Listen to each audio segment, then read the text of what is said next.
नमस्कार दोस्तों, कविता Yadav YouTube channel पर आप सभी का स्वागत है। जैसे कि आप सभी को पता है, हमारी सीरीज चली हुई है DSSB से संबंधित TGT PGT हिंदी विषय के लिए। हम DSSB को टारगेट बना करके अपनी हिंदी विषय की तैयारी कर रहे हैं। हम पिछली क्लास में पढ़ रहे थे भाषा विज्ञान। जैसे कि हमने अपनी रणनीति बनाई थी, हम एक टॉपिक के साथ हिंदी साहित्य के इतिहास, हमारा जो सेकंड टॉपिक है, उसको भी हम साथ लेते हुए चलेंगे, क्योंकि हिंदी साहित्य का इतिहास बड़ा होने के कारण हमारे अन्य टॉपिक के साथ साथ ये भी कंप्लीट हो जाएगा एग्ज़ाम तक। तो बात करते हैं हम अपने अगले टॉपिक, हिंदी साहित्य का इतिहास। वीक में 2 क्लासेस हिंदी साहित्य के इतिहास की रहेगी और हमारे जैसे भाषा विज्ञान के बाद काव्य शास्त्र शुरू कर लेंगे, फिर उसके बाद व्याकरण। इस तरह हमारे अन्य टॉपिक भी कंप्लीट हो जाएंगे और साहित्य का इतिहास भी हमारा कंप्लीट हो जाएगा। और जैसे कि हम जो ये टॉपिक कर रहे हैं, उनमें हम उन्हीं बिंदुओं पर अधिक बल देंगे जो परीक्षा में बार बार पूछे जाते हैं। इन पॉइंटों को तो आपने बिल्कुल रट लेना है, क्योंकि इन्हीं पॉइंटों में से परीक्षा में बार बार प्रश्न पूछे गए हैं। बात करते हैं हिंदी साहित्य के इतिहास की। तो हिंदी साहित्य का इतिहास में के अंतर्गत हमने हिंदी साहित्य के इतिहास को 2 भागों में बांटा था, काव्यखंड और गद्यखंड।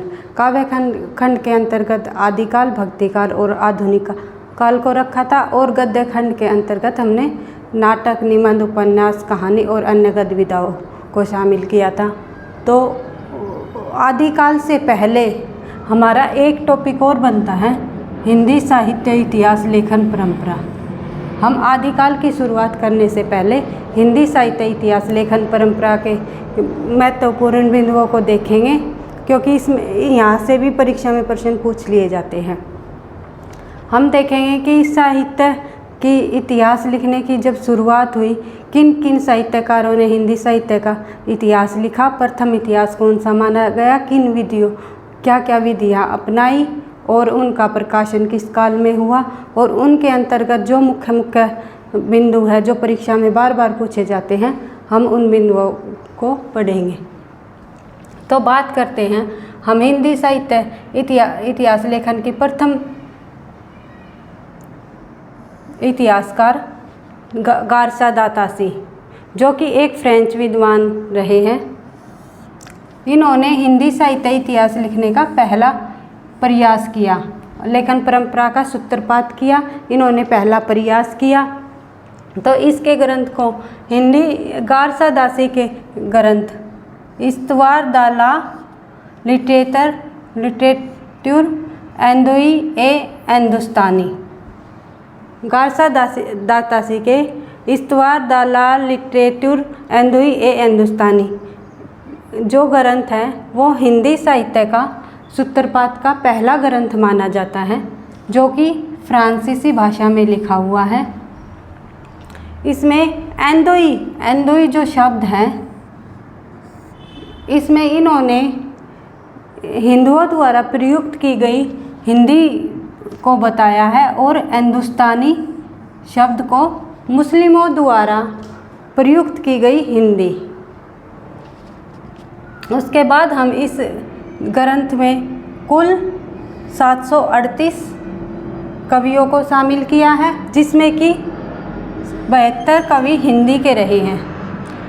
ये पूछ लेंगे इस गारसा दा तासी के ग्रंथ में कुल कितने कवि लिए गए हैं, तो 738, और कुल हिंदी के कवि कितने हैं, तो 72। इन्होंने पद्धति वर्णानुक्रमी के अनुसार अपनी पद्धति को अपनाया है।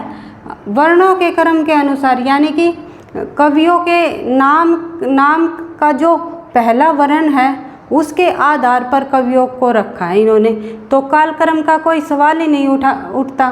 तो इन्होंने अपने इतिहास लेखन को कालखंडों में नहीं बांटा, वो वर्णानुक्रम पद्धति को अपनाते हुए कवियों के अनुसार उन्होंने डिवाइड किया। जैसे कि कबीर कबीर कैसे, जिस भी कवि का नाम है उन्होंने एक रखा, जैसे कि कबीर, फिर केशव, इस तरह।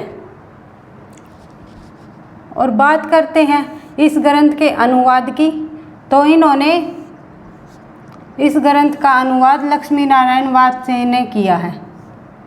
इनके ग्रंथ इस्तवार द लिटरेचर एंड हिंदुस्तानी का अनुवाद लक्ष्मी नारायण वात्स्यायन ने किया है। तो इस ग्रंथ को अगर प्रकाशन की बात करें तो इनको 2 भागों में प्रकाशित किया है, 1839 ईस्वी और दूसरा भाग 1847 ईस्वी। इस ग्रंथ का पहला भाग 1839 ईस्वी में प्रकाशित हुआ और दूसरा भाग 1847 ईस्वी। नलिन विलोचन शर्मा ने इस ग्रंथ को प्रथम ग्रंथ माना है। हिंदी साहित्य इतिहास लेखन परंपरा का नलिन विलोचन शर्मा ने गारसा दातासी के इस्तवार द लिटरेचर एंड हिंदुस्तानी को प्रथम ग्रंथ माना है।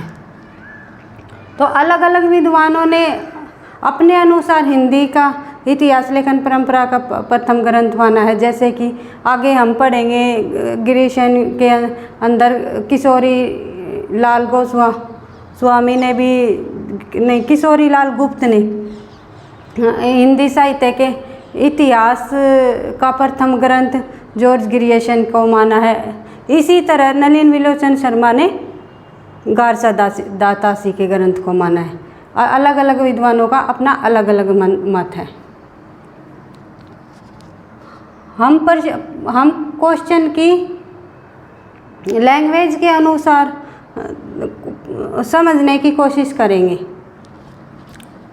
हमारा फिर दूसरा साहित्यकार होगा शिव सिंह सेंगर। शिव सिंह सेंगर, इनकी रचना है शिव सिंह सरोज। इनकी भाषा रही हिंदी, पद्धति वर्णानुक्रमी। इन्होंने भी इन्हीं का अनुकरण करके वर्णानुक्रम के अनुसार ही कवियों को रखा है। और इन्होंने कुल कितने कवियों को शामिल किया? 1000। इन्होंने अपने ग्रंथ में 1000 कवियों को शामिल किया। गारसा दातासी ने 738। इस तरह एक एक पॉइंट को अच्छे से समझते हुए चलना है। इनकी भाषा, इस ग्रंथ की भाषा क्या लिखी? इनकी भाषा हिंदी रही। ये हमने कर लिया। भाषा हिंदी भाषा में लिखा जाने वाला पहला ग्रंथ माना गया है। शिव सिंह सेंगर के ग्रंथ को शिव सिंह सरोज हिंदी भाषा में लिखा जाने वाला पहला ग्रंथ।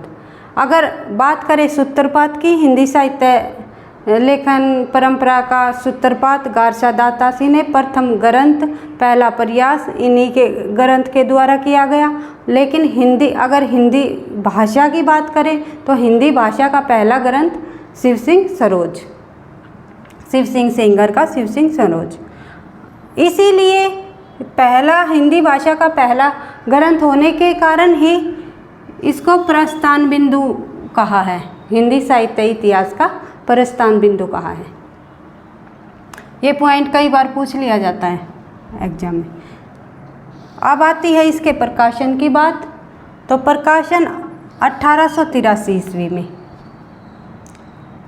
मुख्य बिंदु यही है शिव सिंह सेंगर के। इसके बाद बात करते हैं हम जॉर्ज गिरियशन। ये एक अंग्रेज विद्वान रहे। इनकी ग्रंथ का नाम है the modern vernacular literature of Hindustan. The modern vernacular literature of Hindustan, ये इनके ग्रंथ का नाम रहा।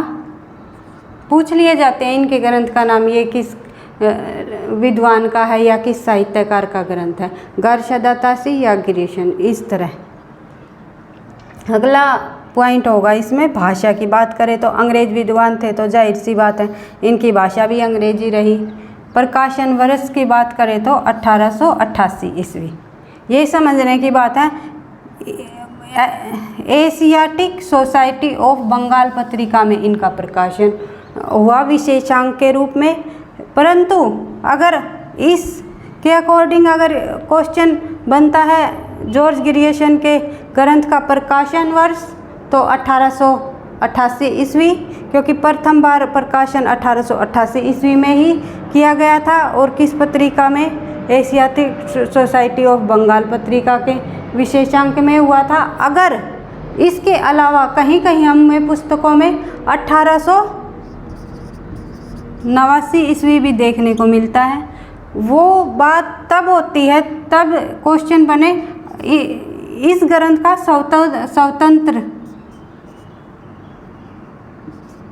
स्वतंत्र रूप से प्रकाशन कब हुआ। तो स्वतंत्र रूप से प्रकाशन की बात करें तो 1889 ईस्वी। इसीलिए कई पुस्तकों में इनका प्रकाशन वर्ष 1889 भी दिया हुआ होता है। वो स्वतंत्र रूप से फिर ये प्रकाशित होने लगी 1889 ईस्वी में। इसके बाद अगर हम इस की पद्धति की बात करें इनके ग्रंथ की, तो कालक्रमानुसार इन्होंने हिंदी साहित्य के इतिहास का प्रथम बार कालक्रमानुसार पद्धति को अपनाते हुए इनका विभाजन किया था और इनको 11 कालखंडों में बांटा गया। इन्होंने हिंदी साहित्य के इतिहास को 11 कालखंडों में बांटा और किशोरी लाल गुप्त ने इसे सही मायने में प्रथम इतिहास ग्रंथ माना। तो अगर बात करें कालक्रमानुसार हिंदी साहित्य का प्रथम ग्रंथ, तो जॉर्ज ग्रियर्सन का, और किशोरी लाल गोस्वामी के अनुसार भी जॉर्ज ग्रियर्सन का।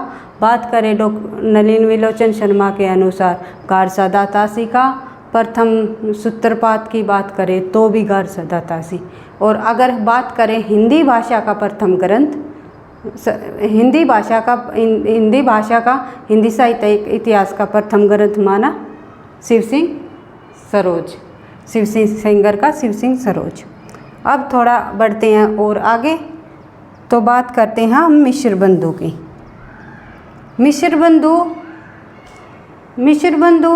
3 भाइयों के नाम को मिलाकर बनाया गया है। 3 भाई रहे हैं मिश्र बंधु, श्याम बिहारी मिश्र, सुखदेव बिहारी मिश्र और गणेश बिहारी मिश्र। एक प्रश्न तो यहीं से पूछ लिया जाता है, निम्नलिखित में से कौन सा मिश्र बंधु के अंतर्गत नहीं आता। तो एक नाम और देते हैं, अधिकतर नाम वे कृष्ण बिहारी मिश्र को का ही देते हैं।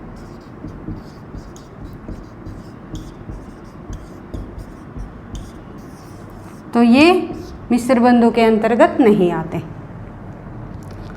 इसकी रचना का नाम मिश्र बंधु विनोद। इन्होंने अपने नाम के को आधार बनाकर ही अपनी रचना का नाम रखा मिश्र बंधु विनोद। प्रकाशन वर्ष इस ग्रंथ का प्रकाशन 4 भागों में हुआ। पहले 3 भाग 1913 ईस्वी में और चौथा भाग 1934 ईस्वी में। कहीं कहीं 1914 भी ईस्वी मिलता है, वो गलत होता है, लेकिन इसका 34 ही सही है।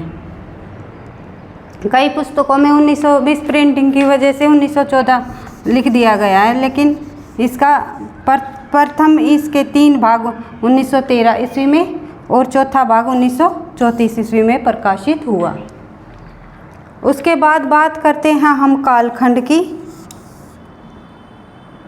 तो इन्होंने साहित्य इतिहास को 8 कालखंडों में विभाजित किया। कवियों की संख्या लगभग इन्होंने 5000 मानी। आचार्य रामचंद्र शुक्ल ने मिश्र बंधु विनोद को बड़ा भारी इतिवृत्तात्मक ग्रंथ कहा। आचार्य रामचंद्र शुक्ल ने मिश्र बंधु विनोद को बड़ा भारी इतिवार्तक ग्रंथ कहकर पुकारा या कहा। तो इस प्रकार हम अगली वीडियो में अन्य कवियों, अन्य साहित्यकारों के बारे में पढ़ेंगे।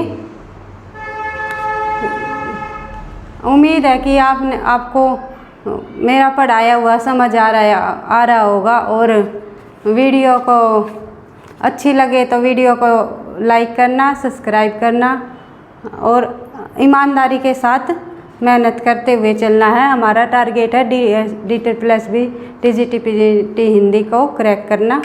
Thank you.